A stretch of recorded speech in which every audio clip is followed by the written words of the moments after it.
ലോകരാജ്യങ്ങൾക്ക് ഭീഷണി. ട്രംപിന്റെ പ്രഖ്യാപനം ഇറാന് ടോൾ നൽകി കടന്നുപോകുന്ന കപ്പലുകൾ പിടിച്ചെടുക്കും. സമാധാന ചർച്ചകൾ പരാജയപ്പെട്ടതിനെ തുടർന്ന് ഇറാനിലെ തുറമുഖങ്ങൾക്ക് അമേരിക്കൻ പ്രസിഡന്റ് ഡൊണാൾഡ് ട്രംപ് പ്രഖ്യാപിച്ച ഉപരോധം ഇന്ന് പ്രാബല്യത്തിൽ വരും. ഇറാനിലേക്കുള്ള ചരക്ക് കപ്പലുകളെയും അവിടെ നിന്നുള്ള കയറ്റുമതിയെയും പൂർണ്ണമായും തടയുക എന്നതാണ് അമേരിക്കൻ ലക്ഷ്യം.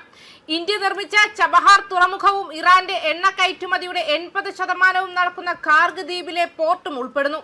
ആർക്കും ഇളവുകൾ നൽകില്ലെന്ന് അമേരിക്കൻ സെൻട്രൽ കമാൻഡ് വ്യക്തമാക്കിയതോടെ മേഖലയിൽ യുദ്ധസമാനമായ സാഹചര്യം ഉടലെടുത്തിരിക്കുകയാണ്.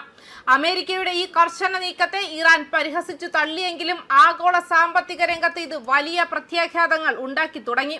അന്താരാഷ്ട്ര വിപണിയിൽ ക്രൂഡ് ഓയിൽ വില കുതിച്ചുയരുകയും ബാരലിന് $100 എന്ന പരിധി മറികടക്കുകയും ചെയ്തു.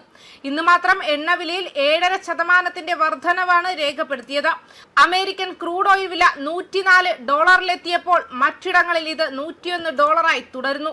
ഹോർമുസ് കടലിടുക്ക് വഴിയുള്ള ചരക്ക് നീക്കത്തെ അമേരിക്ക തടയില്ലെന്ന് അറിയിച്ചിട്ടുണ്ടെങ്കിലും എണ്ണ വിതരണത്തിൽ ഉണ്ടായേക്കാവുന്ന കുറവ് വരും ദിവസങ്ങളിൽ ആഗോള വിപണിയെ കൂടുതൽ സമ്മർദ്ദത്തിലാക്കുമെന്നാണ് വിലയിരുത്തപ്പെടുന്നത്.